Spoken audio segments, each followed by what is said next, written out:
By ఎలక్షన్లలో ఇప్పుడు కానీ అధికార పార్టీలు గెలుస్తున్నాయి కదా, మరి ఈడ కూడా కాంగ్రెస్ గెలుస్తుందని ధీమా మీద ఉన్నారు. ఇప్పుడు అట్లా అనుకున్న ఆనవాయితీ అనేది ఇప్పుడు లేదు. గతంలో కేసీఆర్ ప్రభుత్వం ఉన్నప్పుడు ఉండే బై ఎలక్షన్లు, కానీ ఇప్పుడు ఏంటంటే ఆయన వచ్చినాక 6 గ్యారంటీలు అనేది ఇచ్చి అది అమలు పరచలేని పరిస్థితిలో ఆయన ఏకాకిగా మిగిలిపోయిండు.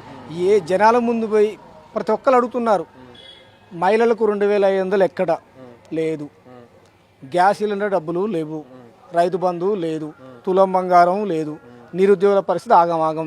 6 ఇట్లలో 14 హామీలు ఏ ఒక్కటైనా కంప్లీట్ చేసిండా? ఏ ముఖం పెట్టుకొని పోయి జనాలు కూడా పోయి ఓటు అడుగుతారు? ఎట్లా నమ్ముతారు? ఆయన ఏం చేశాడు? పాదయాత్ర చేస్తూ కేసీఆర్ గవర్నమెంట్ అప్పులు చేసింది తెలిసి వచ్చిన ఆయన ఇక్కడికి.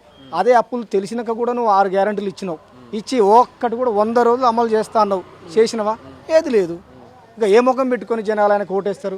ఏ విధంగా గెలుస్తాడు? ఇక్కడ ఆనవాయితీ అనేది బంద్. ఇప్పుడు కాంగ్రెస్ గవర్నమెంట్ అంటే పూర్తి వ్యతిరేకత జనాలు ఉంది. ఏ ఒక్క హామీ అమలు చేయని పరిస్థితుల్లో జనాలు ఏ ముఖం పెట్టుకొని ఓట్లేస్తారు? ఏమని వేయాలి? మళ్ళీ ఎందుకు గెలిపించాలి? ఈ రేవంత్ రెడ్డి గవర్నమెంట్ ఎప్పుడు కూలిపోయిద్దా, ఎప్పుడు వెళ్ళిపోతారని ఆ రోజు పండగ చేసుకున్నానికి ప్రతి ఒక్కరు కూడా ఎదురు చూస్తారు తెలంగాణ రాష్ట్రంలో. ఈ పరిస్థితుల్లో ఆయనకి ఈ ఎలక్షన్ కాదు, ఏ ఎలక్షన్ పెట్టే పరిస్థితి ఆయన లేడు. ఏది పెట్టినా కూడా గెలిచే పరిస్థితి ఆయనతో కూడా లేదు. ఆయన ఎన్నడు పోతారా బాబు? ఆ రోజు మంచిగా ఆటలు కోసుకుందాం, పండగ చేద్దాం, యావత్ తెలంగాణ ప్రజలు ఎదురు చూస్తున్న పరిస్థితి. ఇప్పుడు గెలిచే పరిస్థితే లేదు. జూబ్లీహిల్స్లో చెత్త పేరుకుపోవడానికి కారణం చెత్త నా కొడుకు కేటీఆర్ అంటుండు. నిజంగానే కేటీఆర్ వల్లనే చెత్త పేరుకుపోయిందా? అదే చెత్త పేరుకుపోయిందంటే ఎన్నో ఏళ్ల నుంచి కాంగ్రెస్ పాలన ఉంది. అంటే వాళ్ళని అనలేక 10 ఏళ్ల పాలన కేటీఆర్ మున్సిపల్ శాఖ మంత్రిగా ఉన్నారంటూ 10 ఏళ్లలో ఎక్కడ చూసుకున్నా కానీ ఎక్కడ గబ్బు కానీ ఎలాంటి ఏం లేకుండా కూడా ప్రతి ఒక్క చెత్త నీట్గా చేసి మున్సిపాలిటీ అంత నీట్గా ఉంది. ఈ 2 ఏళ్ల పరిపాలన వచ్చినాక నీట్గా ఉందని చెత్త పడేసి చెత్త కేటీఆర్, చెత్త మున్సిపల్ మంత్రి అంటే ఎట్లా? అది దేనికి సంకేతం? అది ఒక ముఖ్యమంత్రి హోదాలో ఉండి మాట్లాడే మాటనా అది? అది ఖచ్చితంగా కేటీఆర్ గారు హైదరాబాద్ని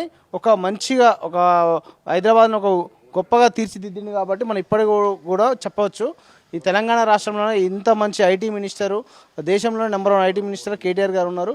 వారు చేసిన కృషి ఎప్పటికి కూడా తెలంగాణ ప్రజలు మరవలేరు. ఈ హైదరాబాద్ గడ్డ కూడా మరవలేదు. ఎన్నో అండర్ పాస్ ఫ్లైఓవర్లు ఎన్నో నిర్మించి ఇలా మున్సిపల్ శాఖ మంత్రిగా ఉండి గొప్ప పేరుని తీసుకొచ్చింది కేటీఆర్ గారు. అలాంటి కేటీఆర్ గారి పైన ఇట్లా చెత్త మున్సిపల్గా పనిచేసి ఇట్లా మొత్తం చిల్లర మాటలు మాట్లాడడం అనేది ఒక ముఖ్యమంత్రి హోదా నుండి కరెక్ట్ కాదని చెప్తున్నాం. బై ఎలక్షన్లు వచ్చినా ఇప్పుడు కానీ అధికార పార్టీ గెలుస్తుంది కదా. మొన్న ఊసే కంటోన్మెంట్లో అధికార పార్టీ గెలిచింది కదా, మరి ఈడ కూడా కాంగ్రెస్ గెలిచే అవకాశాలు ఎక్కువ ఉన్నాయంటారు.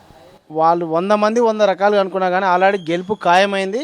బీఆర్ఎస్ మాకు మెజారిటీ ఒకటి మాత్రమే తేలాలి. 100% బీఆర్ఎస్ గెలుస్తుంది ఈ గడ్డ మీద.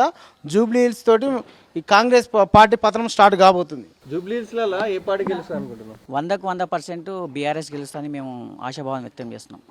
ఎందుకంటే హైదరాబాద్లో డెవలప్మెంట్ చేసింది బీఆర్ఎస్.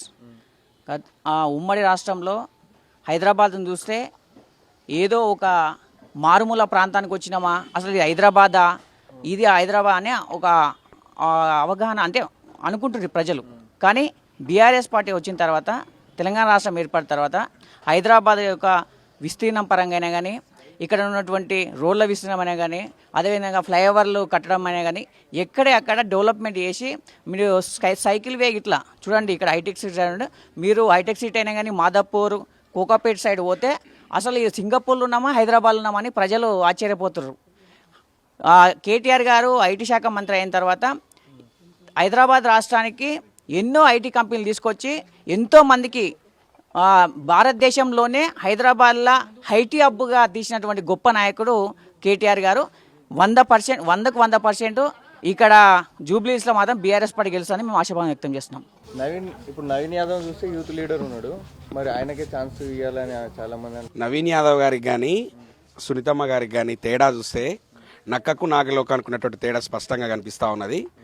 నవీన్ యాదవ్ గారి ఇక్కడ జరుగుతూ ఉన్నది ముఖ్యంగా జూబ్లీహిల్స్ ఉప ఎన్నికలో సైకోకి సారుకు మధ్యలో జరుగుతూ ఉన్నటువంటి ఎన్నిక ఇది.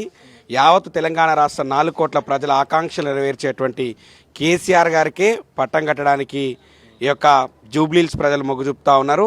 ఎక్కడా చూసినా కానీ జూబ్లీహిల్స్లో బీఆర్ఎస్ పార్టీకి బ్రహ్మరథం పడుతూ బీఆర్ఎస్ పార్టీ నుంచి వచ్చినటువంటి పార్టీ శ్రేణులను వారు ఇంటికి పిలిచి మర్యాద చేస్తూ ఉన్నటువంటి సందర్భాలు కూడా కనిపిస్తూ ఉన్నాయి. రాష్ట్రం మొత్తం చూస్తూ ఉన్నది, 4 కోట్ల ప్రజలు చూస్తూ ఉన్నారు. ఈ 4 లక్షల ఓటర్లు 4 లక్షల ఓటర్లు ఇచ్చేటువంటి తీర్పును యావత్తు తెలంగాణ రాష్ట్ర 4 కోట్ల ప్రజలు కూడా హర్షించబోతా ఉన్నారు. రావాల్సినటువంటి పాలన, కావాల్సినటువంటి పాలన, ఎంచుకునేటువంటి పాలనను తెలంగాణ ప్రజలు, ముఖ్యంగా జూబ్లీహిల్స్ ప్రజలు నిర్దేశితం చేయబోతా ఉన్నారు. 4 లక్షల ప్రజల చేతిలో ఉన్నది తెలంగాణ ప్రజల భవితవ్యం. 4 కోట్ల ప్రజల భవితవ్యం తేలబోతా ఉన్నది. ఈ యొక్క 2 ఏళ్ల పాలనలో ఎక్కడా చూసినా ఆగడాలు కనిపిస్తూ ఉన్నాయి. హైడ్రా పేరిట ఆగడాలు, ఎక్కడా చూసినా హైదరాబాద్ రాష్ట్రంలో శాంతి భద్రతలకు విఘాతం కలుగుతూ ఉన్నది. కేసీఆర్ ఉన్నప్పుడు ఎప్పుడు కూడా శాంతి భద్రతలకు విఘాతం కలగలేదు. 10 ఏళ్లలో హైదరాబాద్ శాంతి భద్రతలలో దేశానికి ఆదర్శంగా నిలబడింది. కానీ ఈరోజు హైదరాబాద్లో ఎక్కడా చూసినా కూడా శాంతి భద్రత సమస్య కనిపిస్తూ ఉన్నది. ముఖ్యమంత్రి రేవంత్ రెడ్డి గారికి కానీ, కాంగ్రెస్ పార్టీకి కానీ ఖచ్చితంగా జూబ్లీహిల్స్ ప్రజలు చెప్పుతో కొట్టే విధంగా సమాధానం చెప్పబోతా ఉన్నారనే విషయాన్ని కూడా మేము తెలియజేస్తా ఉన్నాం. ప్రజలకు రాని కేసీఆర్కి ఎందుకు ఓటు వేయాలని మాట్లాడు.